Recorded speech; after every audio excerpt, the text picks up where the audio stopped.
Hallelujah. At tayo dadako na mga kapatid sa pakikinig ng salita ng Diyos at magbibigay kay Pastor Ed. The same kay Brad, awitin natin ang awit na I know I am the bride. Hallelujah. Hallelujah. I know I am the bride that you're returning for, dressed in garments white and wrinkles free. I have no earthly love that I am holding to. You're the one who means everything to me. I will sing, I will worship you, I will bow myself down humbly at your throne. I will do anything, I will give everything to you, my Lord. Minsan pa, hallelujah. I know I am the bride that you're returning for, dressed in garments white and wrinkles free. I have no earthly love that I am holding to. You're the one who means everything to me. Hallelujah. I will sing, I will worship you, I will bow myself down humbly at your throne. I will do anything, I will give everything to you, my Lord. I will sing. Minsan pa, I will, Pastor Ed.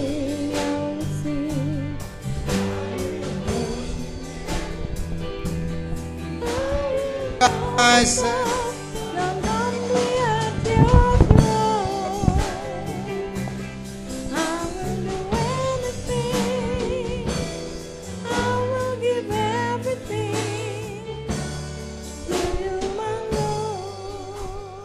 Amen. Hallelujah. Glory. Hallelujah. Amen.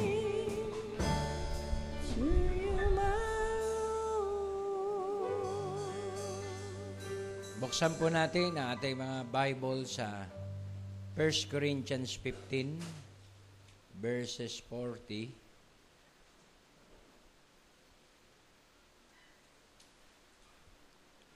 hanggang 46.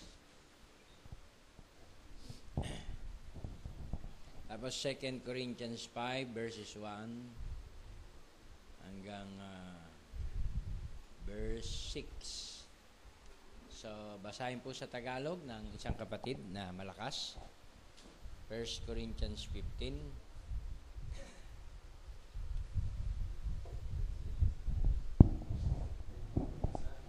Yeah, Brad.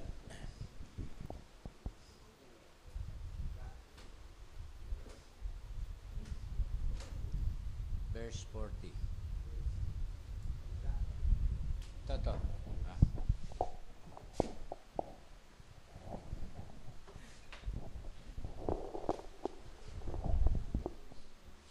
ganito ang pagkasabi, mayroon namang mga katawang ukol sa langit at sa mga katawang ukol sa lupa. Datapwat iba ang kaluwalhatian ng ukol sa langit at iba ang ukol sa lupa. Iba ang kaluwalhatian ng araw at iba ang kaluwalhatian ng buwan. At iba ang kaluwalhatian ng mga bituin, sapagkat ang isang bituin ay naiiba sa ibang bituin sa kaluwalhatian. Gayon din naman ang pagkabuhay na magmuli ng mga patay. Itinatanim na may kasiraan, binubuhay na magmuli na walang kasiraan.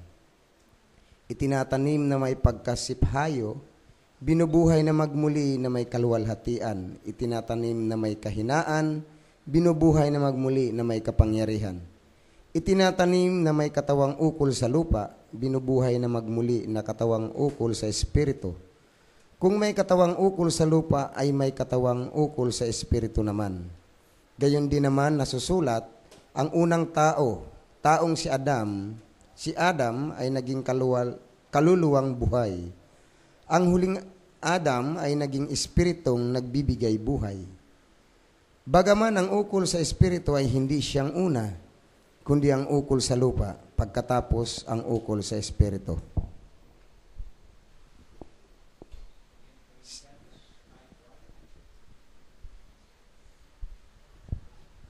Sapagkat nalalaman namin ng kung masira ang aming bahay na tabernakulong ukol sa lupa, ay mayroong kaming isang gusaling mula sa Diyos, bahay na hindi gawa ng mga kamay, walang hanggan sa kalangitan. Sapagkat tunay na sa ganito kami ay magsisihibik, na nasang mabihisan kami ng aming tahanang mula sa langit. Na kung mabihisan nga kami niyaon ay hindi kami mga susumpungang hubad. Sapagkat tunay na kami na nga sa tabernakulong ito ay nagsisihibik, na nangagbibigatan, hindi sa ininanasa naming maging hubad, kundi ninanasa namin kami bihisan, upang ang may kamatayan ay lamunin ng buhay. Ngayon ang gumawa sa amin ng bagay ding ito ay ang Diyos, na nagbibigay sa amin ng patotoo ng Espiritu. Kaya nga kami naging malakas ang loob at nalalaman namin na samantalang kami ay nangasa tahanan sa katawan ay wala kami sa kaharapan ng Panginoon. Sapagkat nagsisilakad kami sa pamamagitan ng pananampalataya, hindi sa pamamagitan ng paningin. Na malakas ang loob namin, ang sabi ko, at ibig pa nga namin ang mawala sa katawan at mapasatahanan na kasama ng Panginoon.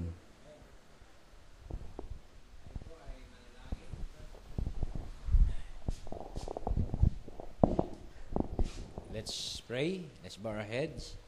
Dakila at mapagpalang Diyos, salamat po sa mga salitang ito. Kami po ay dumadalangin ng iyong pangunguna at basbas at aming tanggapin ang mga pagpapala sa mga salitang ito na iyong pinagkaloob sa amin. Gamitin mo po ang iyong alipin, Lord, at ang bawat isa ay magkaroon ng pagtalima at interes sa bawat bahagi ng mga salitang ito, Panginoon. Salamat, Lord, ikaw ang magpuno sa lahat ng kakulangan sa amin at ikaw ang mag-glorify ngayong gabi. In the name of Jesus Christ, ito po ang aming samot dalangin. Amen and amen. Tayo po ay makaupo na. Magandang gabi sa lahat. Hallelujah. Bagamat isang umuulan ay isa ring maalinsangang panahon, di ba, na ating narinig sa mga pahayagan at para bang ayaw pang gumive up ng tag-init, di ba? Paparating na ang tag-ulan, para pang ayaw niyang gumive up pa. Okay?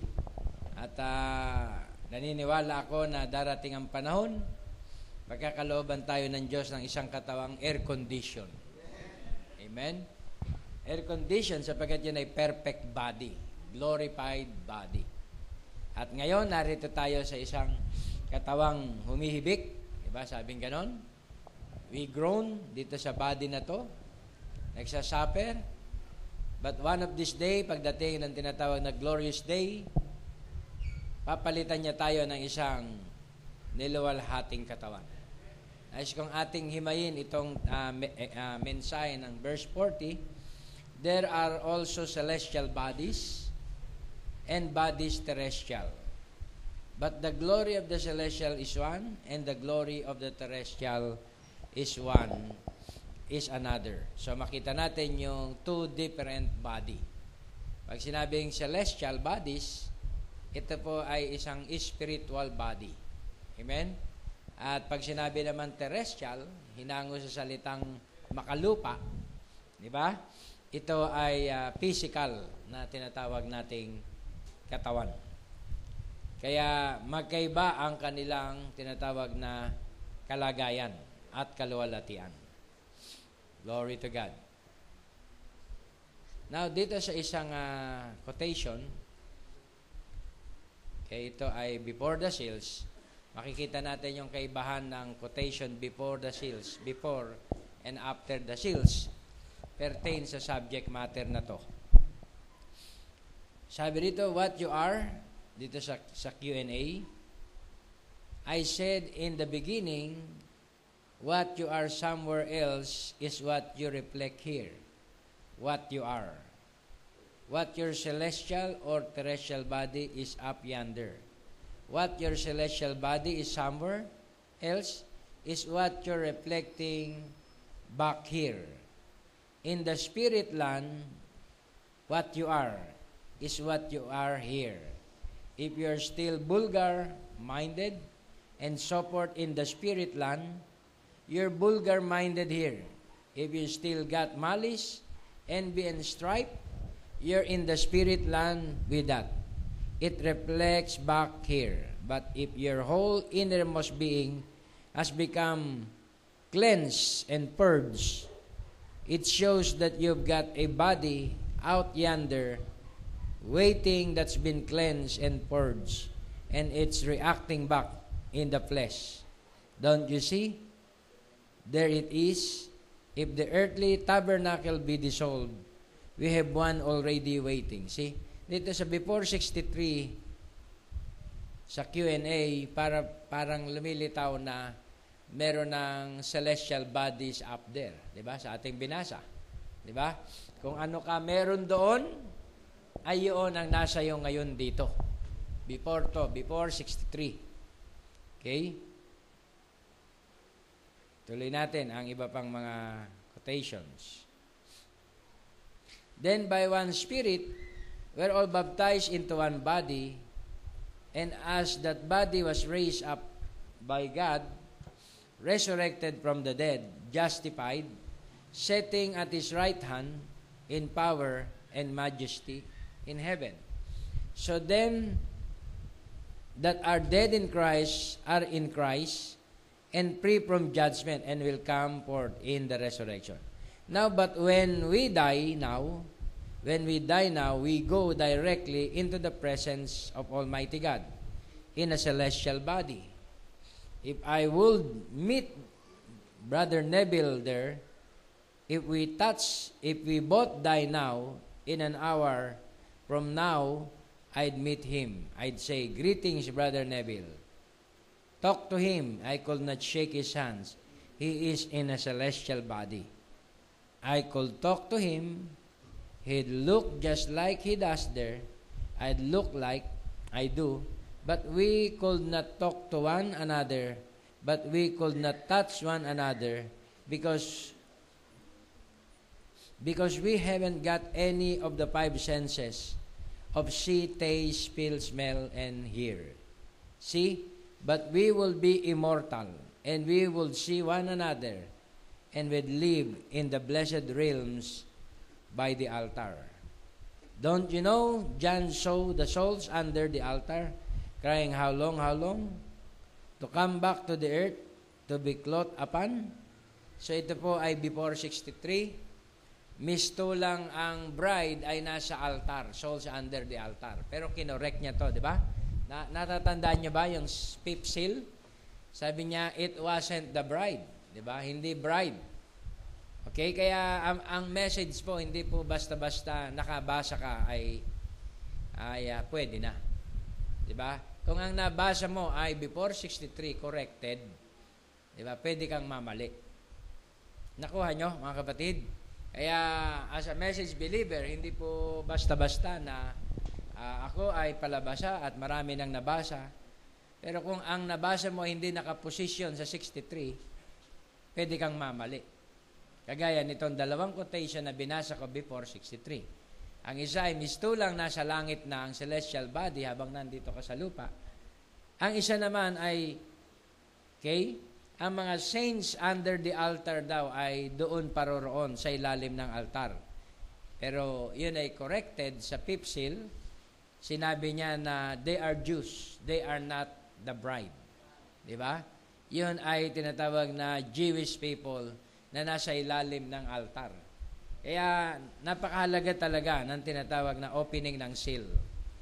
Amen. Kung wala pong mensahe ng opening ng seal ay pwede kang ma-dislocate. Ang nangyayari po dito, mga kapatid, kung ito lang ang pangahawakan mo, kagaya ng ilan ng mga tao na nagmamagaling sa mensahe, na akala nila porket nabasa, yun na. Yun pala, yun ay before 63. Diba? Okay. Now, ito naman yung quote na open na po ang book. Okay? Kaya nga, yan ang reason kung bakit ang message ay hindi basta-basta pinagkakaloob, di ba? Sa public. Kinakailangan may fivefold ministry na talagang maghihimay ng tinatawag na message ng ating Panginoon. Okay? Kaya kung ang mabasa ng iba ay before 63, ang mangyayari, didibatihin niya yung 1963. Diba? Lilitaw, isang mensahe, pinag-aaway niya yung magkaibang panahon. Pero tayo binigyan ng Diyos ng clear understanding, diba? Nalalaman natin na obsolete na yung tinatawag na corrected messages.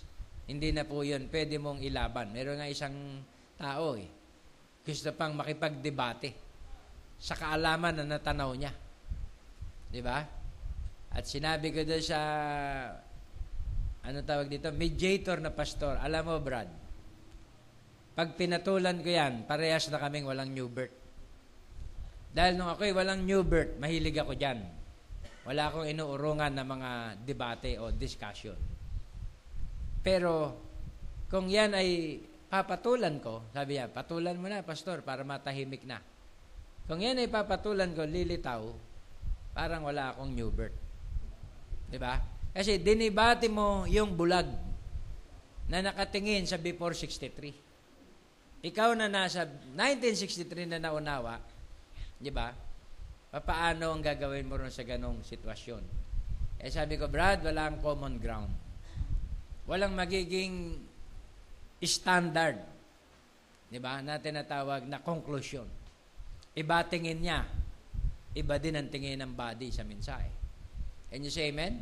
Kaya napakahalaga talaga, mga kapatid, ang ma-recognize ang mga nagdadala ng tamang turo through fivefold. Diba? Para maiposisyon ang lahat ng unawa. Now, open na po ang book dito sa COD din 1156. Paragraph 56. Now, sabi dito, page 56 pala to. Paragraph 1156.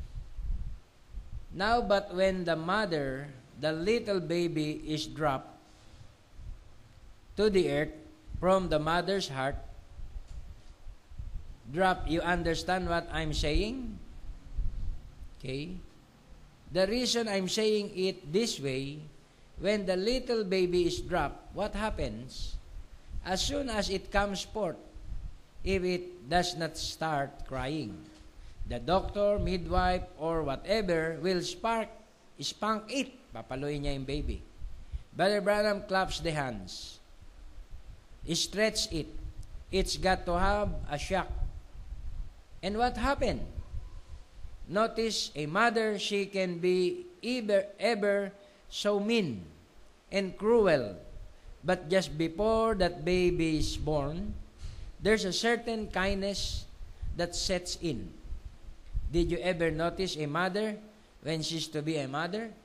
Kung yan ay isang nanay na talagang salbahe, diba? Talagang cruel, masama. Pero mababago ang lahat sa pagtingin niya once na ang bata ay isilang. Magkakaroon ng something sweet about her. Merong tinatawag na espiritu, diba? Na makikita siya sa bata. She always takes on the sweetness. It's because that little angel, little spirit, a little messenger to this little tabernacle is ready to come forth into the world. And then when this little angel comes into the body, that's a little angel of the earth, a spirit that's ordained of God to take this body. So meron naka-ordain na ron para sa batang yon. Diba? Na isang tinatawag na angel spirit. Tinawag na little angel spirit dahil hindi siya pwedeng tawaging theophany. Diba? Dahil ang theophany ay matured. Yun ay word form body. Pero yung form, na ipinagkaloob sa kanya ay kagaya din sa little angel spirit. Diba? Na kung saan ay nakadestin at naka-ordain sa batang yon. Then that baby has to have a choice. Pag age niya ng 9 years old, magkakaroon na siya ng pagpili. It makes its decision. Magkakaroon na siya ng sariling desisyon. Then when this takes place, then you see the angel of the Lord now comes in here, which is a spiritual body that's eternal. Kaya yung bata, pagpili niya ng tinatawag na kanyang tinatawag na pagpili, mag-i-start siya sa kanyang tinatawag na old soul, sa kanyang life. Diba? At yung little angel spirit ay dormant, back in the mind of God, until na siya'y maborn again. Diba? Until na siya'y isilang sa mensahe. This is a dying spirit. Diba yung binasa ko? In a dying body. But now you can be in 2 bodies at one time. Kaya nga, kapag yung bata nakapili na sa age of accountability, mawawala na yung spiritual body, babalik ito sa thought. It went back to God. Babalik siya sa abstract. Sapagkat yung spirit mo, magdodwell na doon sa tinatawag na carnal body. Kaya hindi ka pwede sa 2 katawan sa isang panahon. But there can be 2 natures, pero pwede ka sa 2 kalikasan sa isang panahon. 2 kalikasan sa isang panahon. Now, the nature of the Spirit of the Lord, when you're born again, and you're not born of physical like the baby was, but what's happened, the spiritual birth has come to you, and while this spiritual birth is growing into your heart, 1964 to, there is a physical or celestial body growing to receive that spirit. And when the life leaves this body, yung growing to receive that spirit, future to receive, kailan niya tatanggapin yung spirit? When the testing of this life is over. Amen? Hindi kaagad-agad nung maborn again ka, tatanggapin niya na kaagad yung espiritu mo. Hindi. Buhay ka pa Di ba? Hindi pwedeng mangyari na may 2 katawan. Kaya when the life leaves this body, dun lang. It goes to that body. Di ba? Dinrap mo yung carnal body, then it goes to that body. Just as when the body is presented to the earth, the spirit comes in. And when the spirit goes out of the body, there is a body waiting.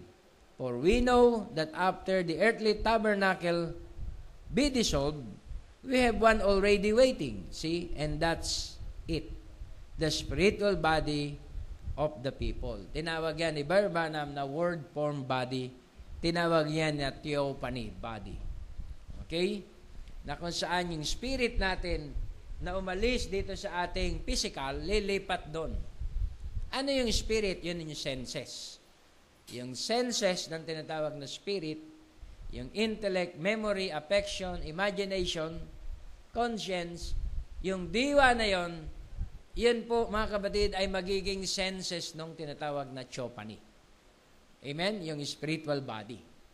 Hindi ka pwedeng may 2 senses sa 2 katawan. Di ba? Hindi mo pwedeng sabihin, nagkausap nga kami. Nagkapanagpo nga kami sa langit ng word form body ko At nag-sharing kami. At nag-banding kami. Imposibleng mangyari yon dahil yung senses mo sa isang katawan mo lang pwedeng gamitin. Di ba? Lilipat yun doon sa kabila kung ang katawan mo dito ay tapos na. Can you say amen? Hallelujah. Now, another quote, Christ is revealed in His own word, 1965. You see these little packets going through the air? They call saucers. So sa end time, makakita kayo ng signs and wonders above. At sasabihin ng science, UFO, unidentified flying object, alien, kung ano-ano pa. People show that, we better leave that alone. Here all these people come up missing. You say, don't hear from them. They're standing there and they're not here. That is the way the rapture is going to be.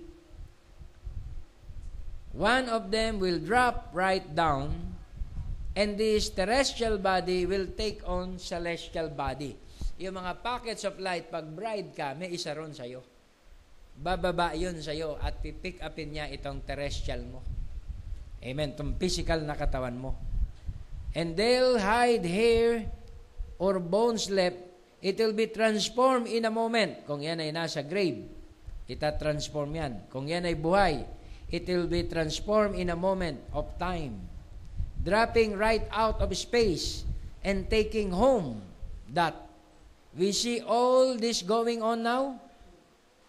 And the Pentagon wondering about these lights and mystic lights and everything they're seeing in the sky. You seen they had one here in the paper at Jeffersonville this week and so forth, a mystic light. So, they don't know what that is. But listen, little children, it's going to pick you up one of these days. See? Don't worry. Kaya nga, remember, Jesus said, as it was in the days of Sodom. Sa Sodom, meron ding tinatawag na packets of lights, di ba? Na lumilipad. At bumaba doon sa Sodom. Di ba? Yung 2 angels. The same din sa uling panahon na to. Di ba? And happened just before Sodom. God came down with some angels and they had an investigation judgment. Said, I've heard the cry that it's so sinful, so great. So we've come down to find out whether it altogether the truth or not. And that's right. What's that main one that stayed with Abraham could discern the thoughts was in Sarah's heart behind him. Tatlo po. Nagpaiwan kay Abraham yung isa, yung dalawa pumunta ng Sodom and Gomorrah. Yun po yung packets of light na nag-form ng man. Diba? Kaya yun yung tinatawag na investigation judgment. Kaya sa uling panahon na to, makakakita sila ng mga tinatawag na mystic lights. Diba? At isang araw, yan ay bababa sa iyo. At pipick upin ka nun. Yun yung tinatawag na theophany body na na-destined sa iyo, nakatalaga sa iyo, nakatoka sa iyo para sa iyong katawan na makalupa. Amen? I-change daw noon ang buhok, ang buto, ang lahat. Ita-transform noon ang lahat ng nasa ating katawan. Amen? Para tayo pumasok sa ating tinatawag na glorified body. What happened as sabi rito before Sodom? God came down with some angels and they had an investigation judgment. Yun na nga ang nangyari, nang hula, and you look around just a little bit and notice what is doing. The same thing today, it's an investigation judgment. Why? After a while, sabi rito, the church, when it can't stay,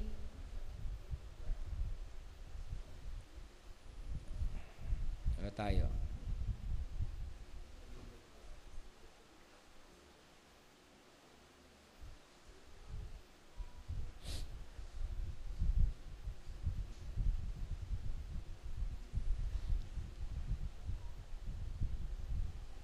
Sa quote na God's only provided place.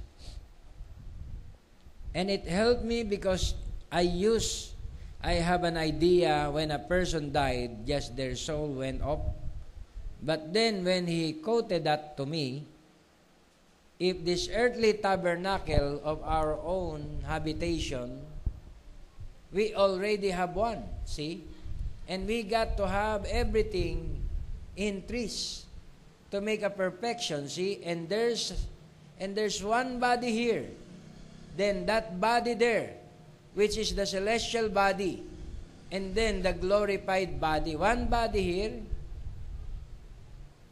and one body there, which is the celestial body, and then the glorified body in the resurrection. Tatlong body. One body here, itong body natin, and one body there, celestial body, and another body Yun ay glorified body in the resurrection. That makes complete, see? It's not meat. It's not an idea. It's not a spirit. It is a man and a woman like you are. Okay, another, sa fifth seal. And then the people teaches, we are now begotten of God. We are begotten of the Holy Spirit. That in us is Christ, a Son of God being formed in us. And when this earthly body be dissolved, this spiritual body comes from the bowels of the earth, there is another body waiting to receive it. If this earthly tabernacle is dissolved, there is another body to receive it. And this mortal body puts on immortality. This terrestrial puts on celestial. See what I mean? There is a natural body that's sinful, but in its making, just like it, is another body that we go to. And I'm so grateful to God that I can say, as you, pastor and brother, seen those people, so help me in that body and handle them with my hands. That's right. Amen. So makita po natin na merong tatlong magkakaibang body. Yung isa ay physical, corporal body. Yung isa naman ay spiritual body from heaven na tinatawag ding celestial. At yung isa ay glorified body, mga kapatid. Tatlong body na kung saan ay dadaanan natin. Now, this body is subject to the spirit and have not yet entered into the word form body, word form, but we are still in the flesh form, but subject to the word. Death in the flesh will take us there. Kaya sa quote, mga kapatid, si Jesus dumaan siya sa word form body, tayo hindi. Tignan po natin yung Corinthians 15.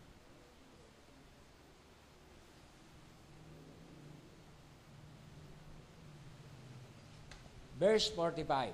And so it is written, the first man, Adam, was made a living soul, natural. The last Adam was made a quickening spirit.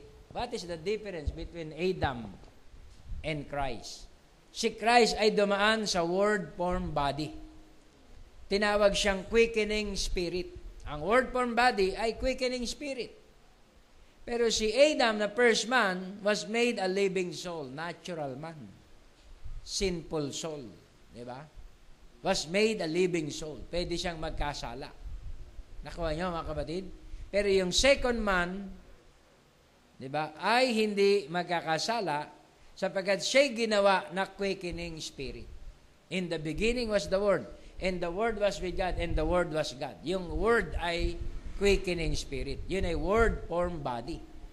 Hindi siya magkakasala sa katawan na yun. Kaya yun ang difference ni Adam at ni Christ. Hindi natin dinaanan yung word form body. Okay? Kaya titignan natin dito sa quote, sa who is this Melchizedek?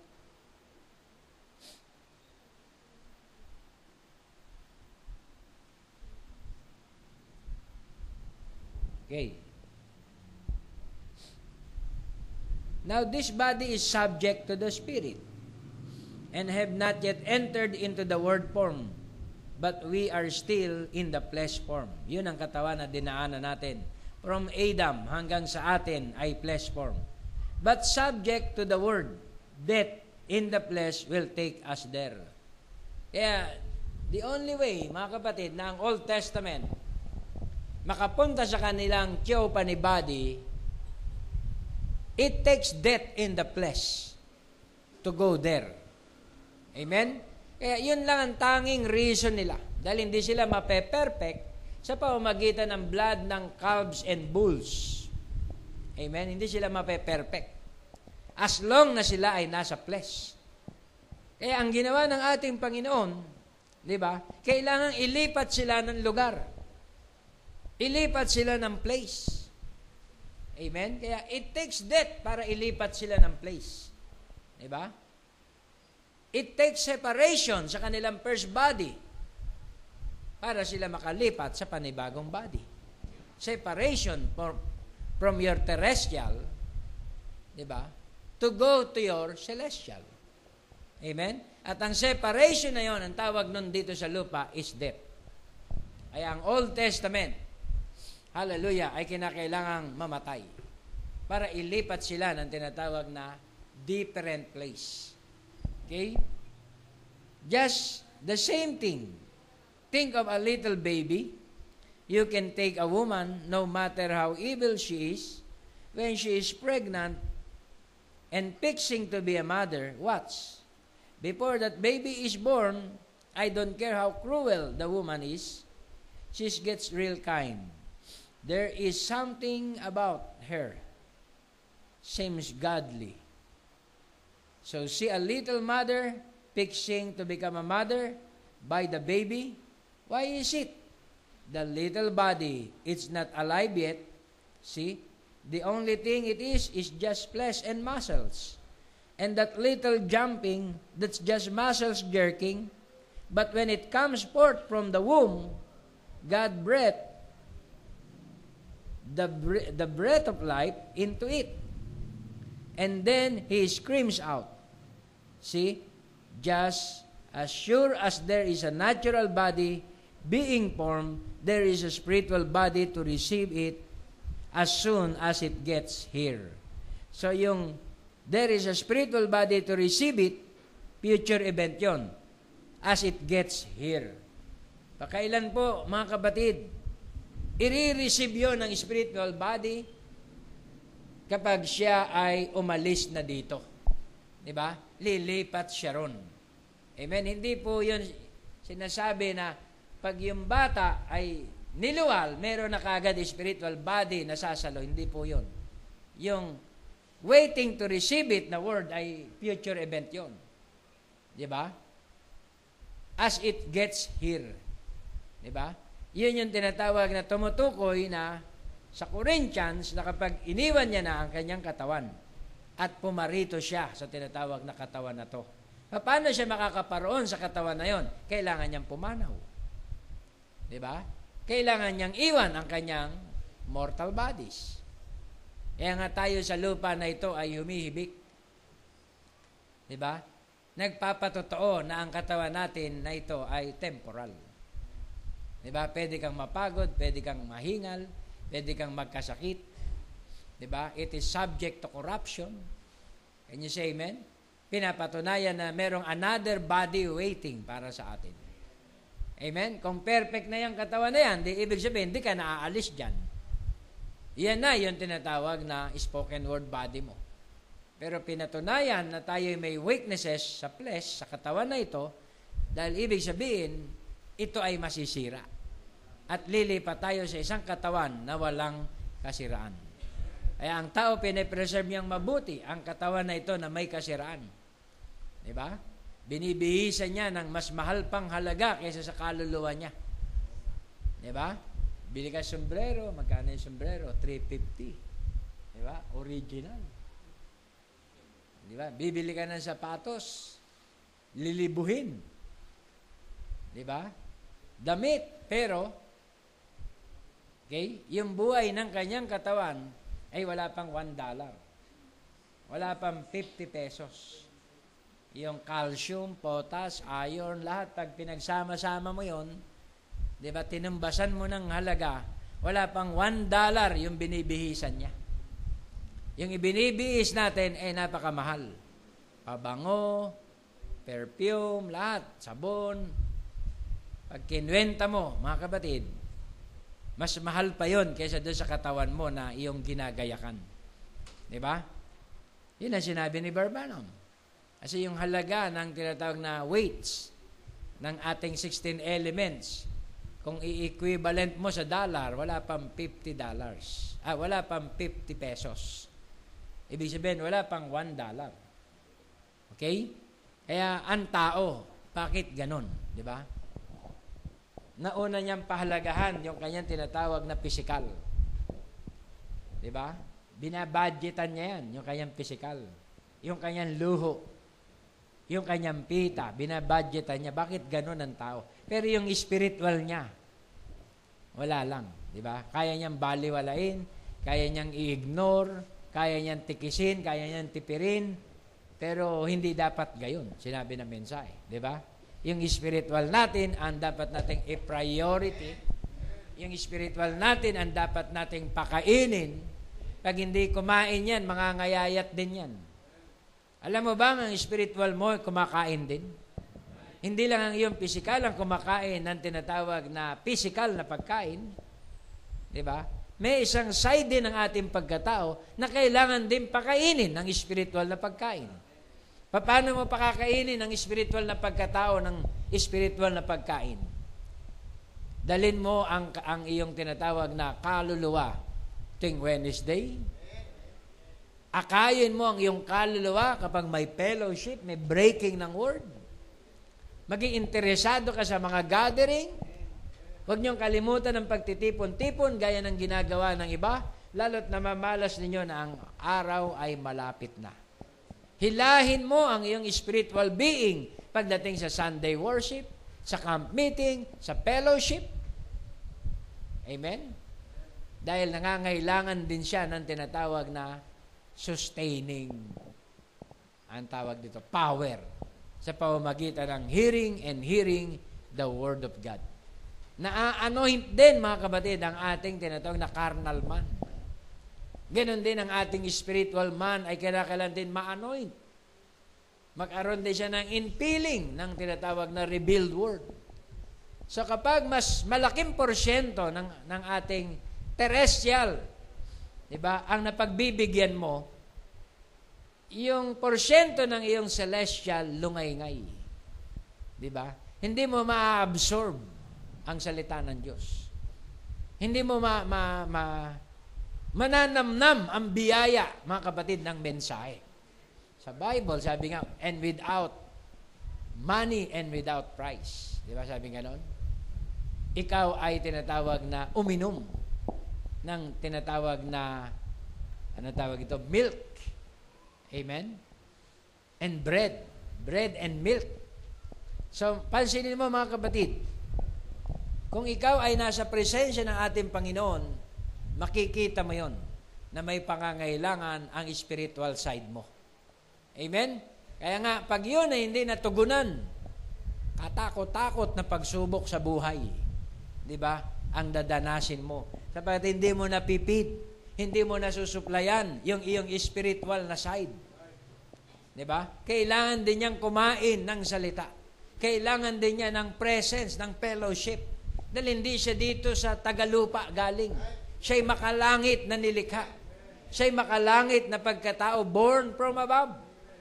Ang new birth, ang born again na na-experience natin, born from above, hindi born from the earth. Ang born from the earth, ito. At lagi siya nagdi-desire ng mga earthly things. Mata. Tignan mo ang mata, mga kapatid. Pag last of the eyes na yan, kayang tumanghod yan sa television, sa DVD, hanggang 24 oras. Diba?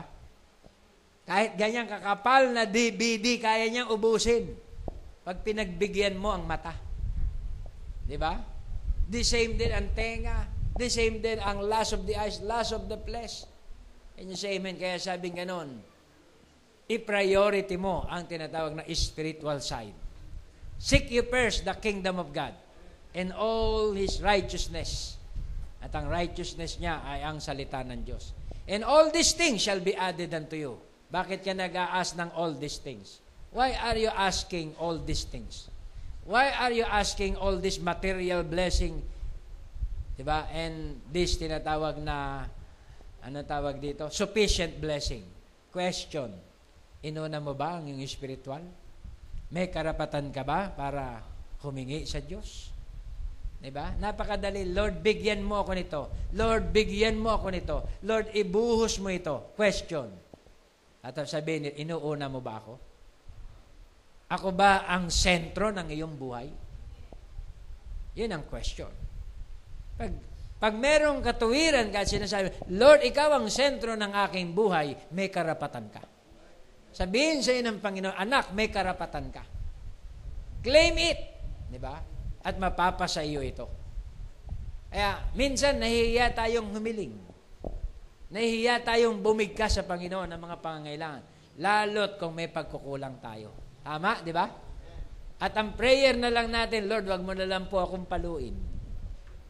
Di ba? Sapat na po yun. Lord, wag na lang po mo akong subukin. Sapat na po yun. Dahil tanggap ko po na marami akong kakulangan sa iyo. Pero hindi dapat ganun. Dapat ang ating posisyon sa Diyos, Lord, ako po ay may karapatan. Hinihiling ko itong bagay na to sa iyo. Diba? Dapat ganun, mga kapatid, ang posisyon natin as sons and daughters of God sa harapan ng ating Diyos. Lord, itong karamdaman na to, hindi ako nasisiyang, nandito pa to sa katawan ko. Remove it right now, Lord. Diba? Dapat ganun yung ating posisyon as sons and daughters of God. Hindi yung parang nag-hoping na lang tayo, Lord, I hope pagagalingin mo po ako someday, somehow. Asan po ang faith, mga kapatid? Hoping, hindi po yun faith. Diba? Faith is positive. Diba? Faith is the evidence of things hoped for. Kaya kung meron kang nais na kagalingan makamit, meron kang, ikaw ay persistent. Diba? Tiyak, certain. Diba? Makulit. Diba? Ang bata ba, pag humingi ng dede, pwede mo ba sabihin sa bata, bukas na, apo. Pag iyak mo, ngayon na yun. Diba? Bibilang ka lang ng ilang minuto, ipiprepared mo yun. Grabe ang faith nila eh. Dahil kung wala silang faith, tutulugan mo yan. Bahala ka dyan, mag-iiyak ka dyan. May faith yun, hindi titigil. Iiyak nang iiyak yun. Hindi ka titigilan nun. Then ikaw din ang maaaburido. Kasi mo, persistent talaga to. Sige, sandali na. Ikakanaw ka na. Ni Lola. Diba? Ikakanaw na siya. Faith. Diba? So, kung tayo humihiling sa Diyos, meron tayong mga dinidesire, mga prayers, mga needs dito sa ating pang-araw-araw na buhay. Dapat may karapatan po tayo. Dapat may authority tayo. Ibig sabihin, dapat tayo sa mga bagay na ating hinihiling. Can you say amen? Kaya nga mga kapatid, minsan, yung ibang mga, di ba, nasa denomination, ang lakas mga kapatid ng tinatawag na nila. Ang lakas nilang humiling. Hindi simple lang ang hinihiling nila. Di ba? Dahil sa tingin nila, mga kapatid, ay anak sila eh. Pero mas matindi po ang posisyon natin doon kaysa sa kanila. Tayo'y anak na nasa purong salita. Di ba? Sila ay tinatawag na anak sa tinatawag na sa ages. Anak sa denomination. Tayo anak sa laya. Sila'y mga anak sa pagkaalipin. Hindi pa rin binibigo. Tignan mo mga kapatid. Diba? Ang mga Muslim, anak sa pagkaalipin. Diba? Sino pa may-ari na mga cellphone nandyan? Mga Muslim. Sino may mga malalaking pwesto sa Green Hills? Mga Muslim. Tama? Sino yung mga may-ari na mga tiyangge-tiyanggehan sa mga mall? Mga inchik. Mga Muslim, ang lalakas nilang humiling. Kaya ang tingin nila, anak sila. Yes. Pero tayo yung anak sa laya. Bagamat sila'y anak sa pagkaalipin, may karapatan humiling. Diba? Kaya pinagdala din si Abraham ng tinatawag na mga bit-bitin. Baunin mo yan para sa paglalakbay ni Ismael sa ilang. Kailangan din siyang makasurvive. How much more ang anak sa pangako? Ang anak sa pangako, lahat ng pangangailangan niya, nandiyan na sa tabi niya. Kaya hindi niya alam hilingin. Hindi niya alam i-claim. Can you say amen? Hallelujah, mga kapatid. Kung, di ba? Mapiplease mo si Lord sa ugali mo, sa karakter mo, sa attitude mo. Di ba? Na hindi mo ikabubuwal ang isang bagay na ibibigay niya sa iyo yan. Di ba? Kung kaya mong dalhin yan, kung kaya mong mag-glorify ang Diyos dyan sa mga kasaganaan na yan, ibibigay yan. Diba? Itong sister na ito, itong brother na to, pag pinagpala ko to, ng maraming mga biyaya at mga sasakyan. Diba?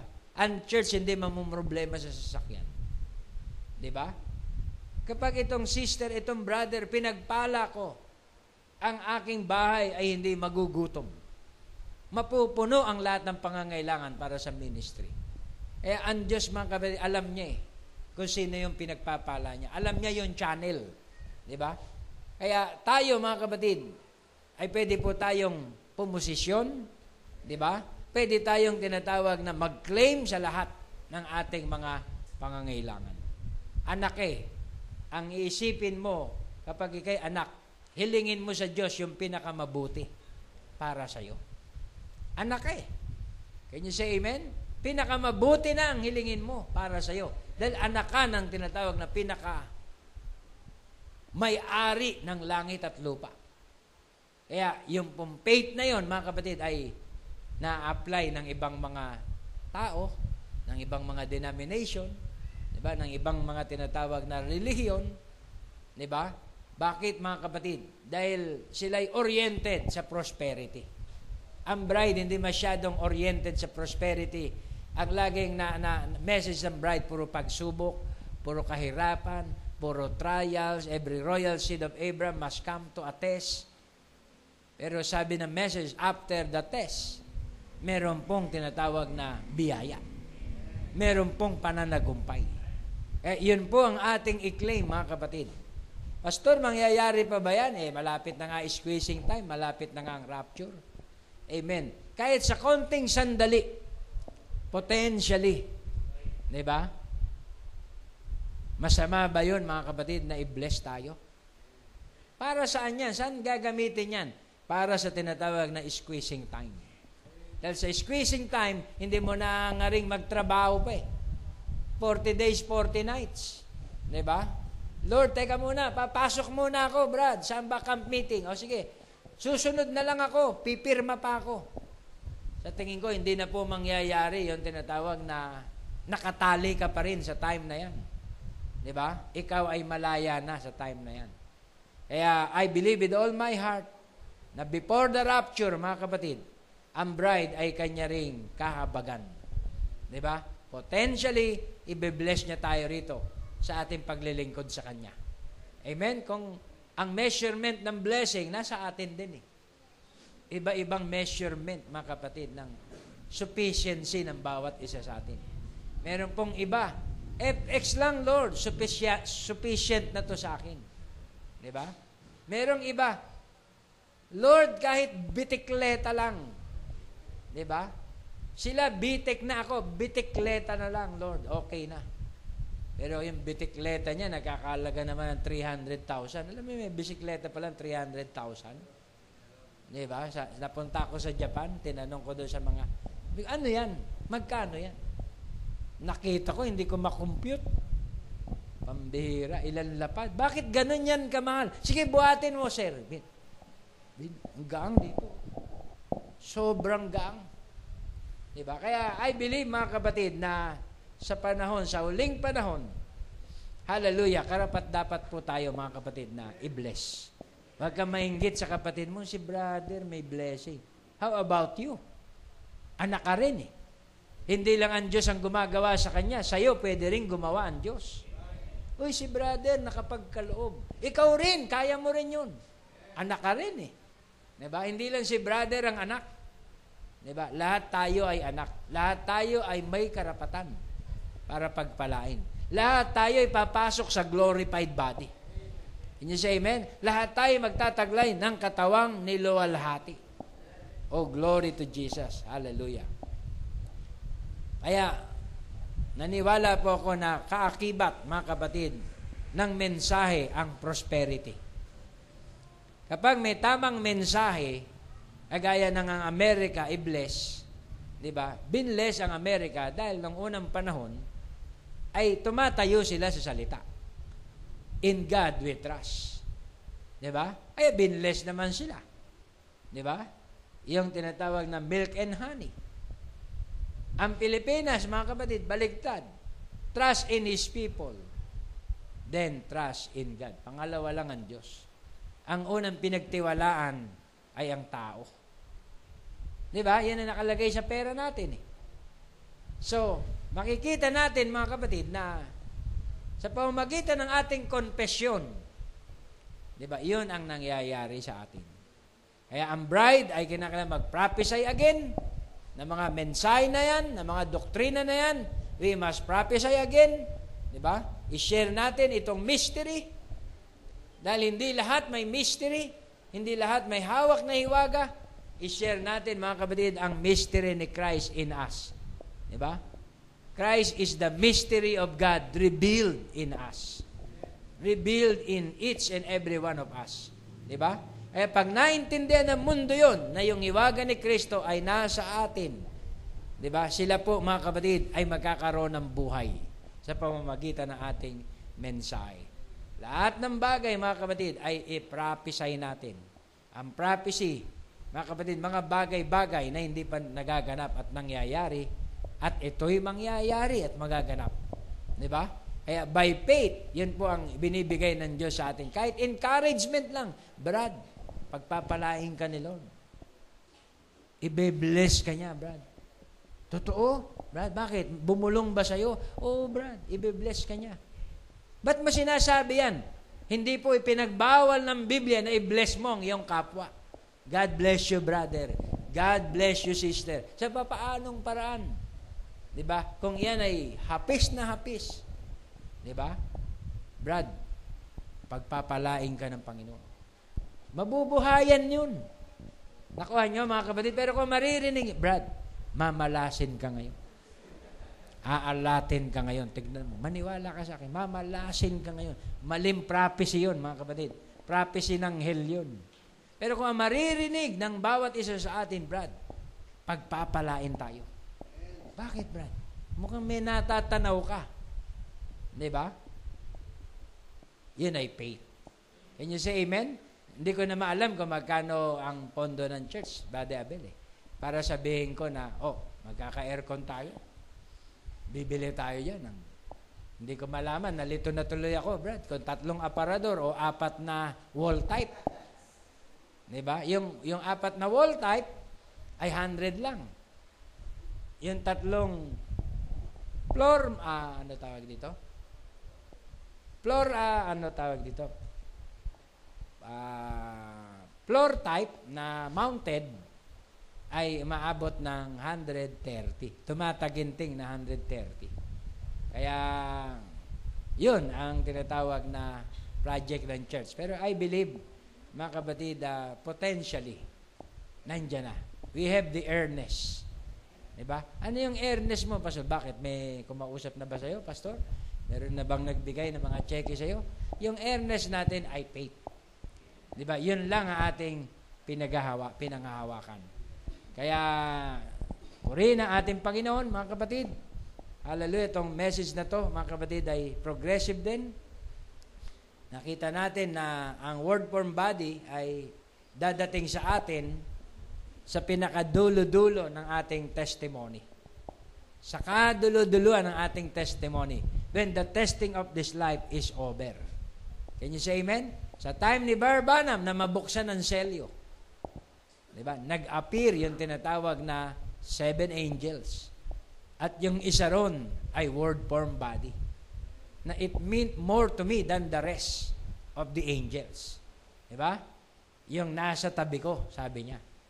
Yun ang 7th angel na laging naghahayag, diba? At nagre-reveal sa kanya ng mensahe.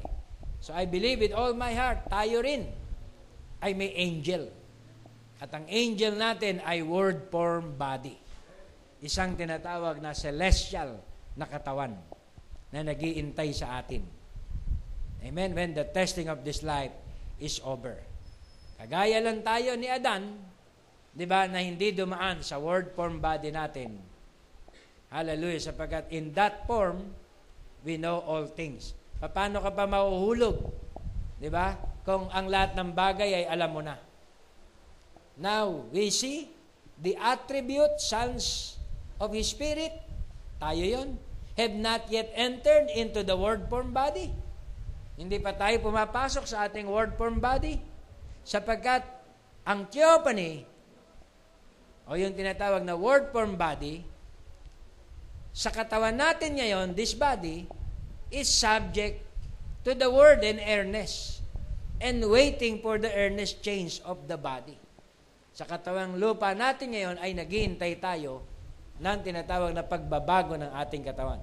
Now, the difference between Him and you, Christ, and us as Son, He was at the beginning, sa John 1:1, the Word. Word na kaagad siya.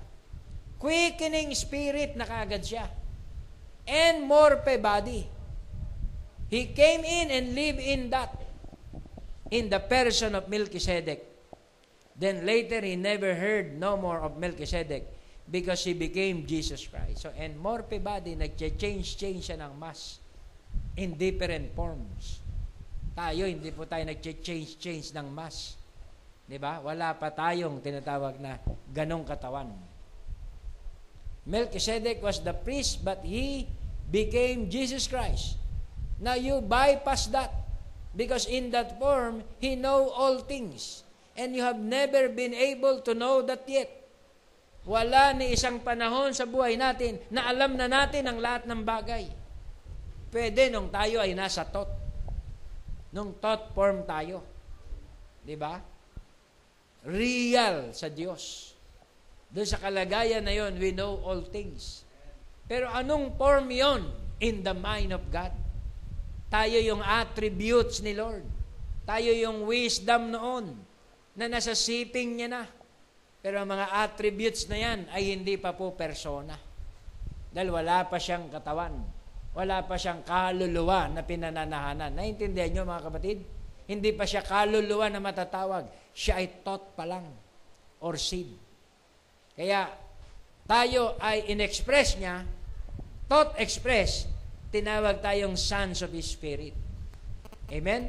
At dito sa ating kalagayan bilang sons, attribute, okay, hindi pa tayo pumapasok sa word form body. Kailan? When the testing of this life is over. Kaya tayo ay patuloy na nakikipagbaka, hindi gumigive up, diba? Hanggang sa tayo ay palitan ng katawang walang kasiraan. You come like Adam, like me. You become from the attribute to the flesh, to be tempted.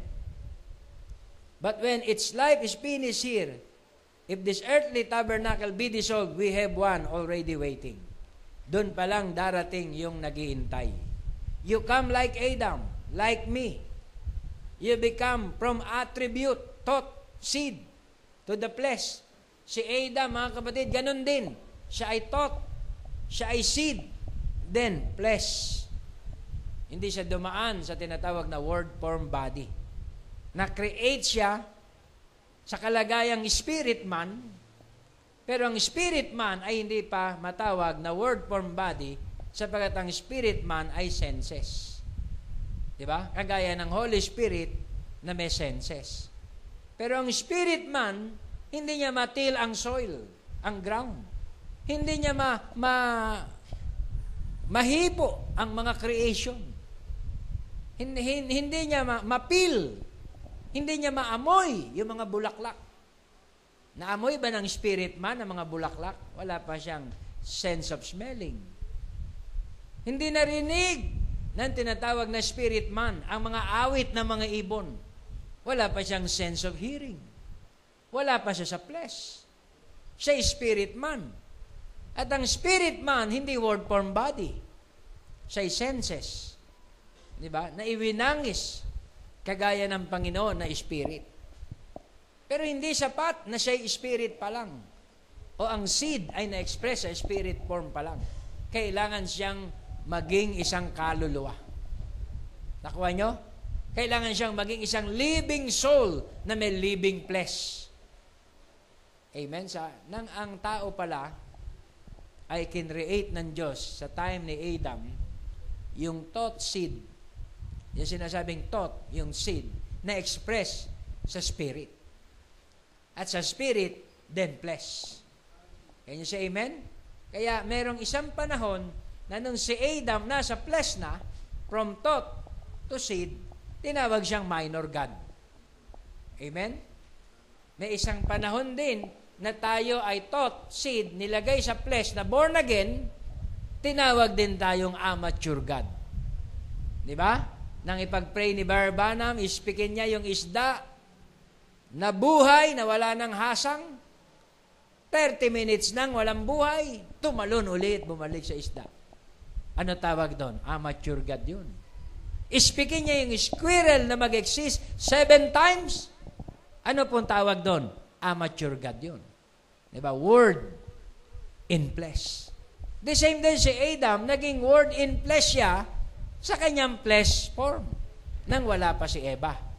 Doon siya tinawag na amateur God. Hindi sa theophany form. Okay?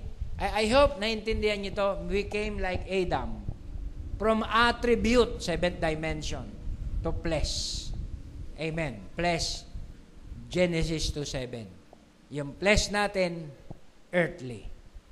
Oh, hallelujah. You come like Adam, like me. You became from the attribute to the flesh to be tempted. But when this life is finished here, if this earthly tabernacle be dissolved, we have one already waiting. That's where we go. That is the Word. Then we can look back and see what we done. And now we don't understand it. We have never become the Word. We've just become the flesh man, not the Word. Yung tinutukoy pong Word, yung enmorphe body. Pero sa soul, tayo ay Word.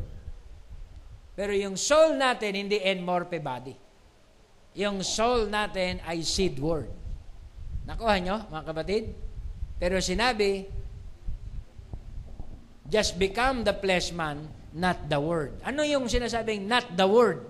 Yung not the word ay yung theophany o enmorphe body. Hindi ka pa nagiging enmorphe body. Hindi ka pa nagiging theophany.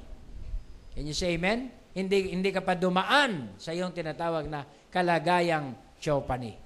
Ikaw ay dumaan sa kalagayang seed, thought, na born again dito sa flesh. Word made flesh. Pero hindi ka pa tinawag na enmorphe body. Kasi pag enmorphe body ka na, God ka na. God's like. Nasa theophany ka na. God's like ka na. You can appear and disappear. You can go everywhere. Diba? Maging sa glorified body. You can travel like a thought doon sa iyong enmorphe body. Diba? Pag nag-search ka, pag nag-query ka, isang ganun lang, ganun kagad. May ganun bang computer? Kasabay nung kamay mo pag pindot? Bubukas ka agad. Hindi. Sa atin, mag-ano pa eh. Magbabap pa ng sandali. Pero ang enmorphe body, pag-click, sabay bukas agad. Ganun kabilis. Wala nang tinatawag na gap. O hindi mo pa itatanong eh. Sa enmorphe body, sasabihin na sa'yo ng enmorphe body, alam ko na ang iyong itatanong. Iyon ang mabigat. Hindi ka pa umaakto. Hindi ka pa gumagawa. Alam na ng enmorphe body ang gagawin mo. Kagaya kay Sarah. Si Sarah, may doubt. Hindi pa naman nagsasalita si Sarah, sabi ni Abraham. Hindi. Kahit hindi siya nagsasalita, may doubt si Sarah sa promised son. Totoo ba, Sarah? Nag-doubt ka? Diba? Hindi pinatay ng Diyos si Sarah dahil nagsinungaling si Sarah. Pinamalian niya pa ang enmorphe body na nasa flesh. Yung nagdo-duel doon sa angel, enmorphe body yun. Na nasa 16 elements. Hindi pinatay si Sarah kasi ang Diyos nasa laman. Diba? Kapag ang Diyos nasa laman, may habag. Kapag ang salita ng Diyos nasa puso ng tao na laman, may habag at may biyaya. Pero kapag ang salita ng Diyos nasa bato, nasa tapyas na bato, may kamatayan. May hatol. Bato yun eh. Walang ano yun. Walang damdamin yun. Di ba? Death is death. Ngipin sa ipin. Batas sa batas. Pero nang ang salita ilagay sa flesh, nagkaroon ng damdamin. Nagkaroon ng tinatawag na unconditional covenant. Nagkaroon ng grace. Di ba? Walang ibang panahon eh. Bukod sa promise. Bukod sa 33 AD, ang merong unconditional covenant. Wala eh. Panahon lang natin, mga kapatid, ang merong more grace. Naintindihan nyo, mga kapatid? So, God bless you all. Pagpalain tayo ng ating Panginoon. At patuloy nating namnamin itong mga mensahe niya. Huwag nating hayaan na makahulagpos to sa atin.